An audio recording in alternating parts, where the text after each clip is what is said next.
এখানে গ্যাস উৎপাদন হচ্ছে, গ্যাসের গন্ধ পাচ্ছে, তখন মানুষ এটা আসলে আমাদের যে গ্যাস ফিল্ড আছে, গ্যাস ফিল্ডের প্রতিপক্ষ থেকে চাল নিয়ে আসছে, বাদ বসাচ্ছে।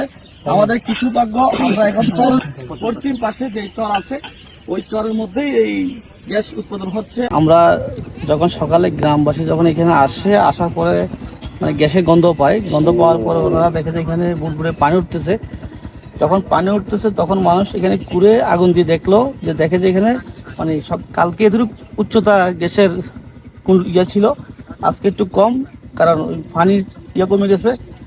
এখন এখানে আপনার আমাদের এইখান থেকে এটা আছে যুগছলা ফকিরটিলা মসজিদের ঠিক পশ্চিম পাশে হালদা খালের পাশেই চরের মধ্যে এই জায়গাটা, এখানে অটোমেটিকলি গ্যাস উৎপাদন হচ্ছে। আমরা এখানে ভাত করে খাইছি এবং আলু সিদ্ধ করে খাইছি এবং ধান সিদ্ধ করছি। তো কাল আসলে আইসে এখানে দেখলাম গ্যাস মানে ফাইভ দিয়ে উঠতেছে, আগুন লাগাই দিয়েছে, জ্বলতেছে, ভাত রান্না করছে, ওই আলু সিদ্ধ করছে, এগুলো দেখলাম আর কি। এলাকার গ্যাস আমরা যদি সরকার আমাদের উসুলে যদি সরকার উৎপন্ন করে এলাকার উন্নয়ন হবে, লাভবান হবে জনগণ, এই আর কি।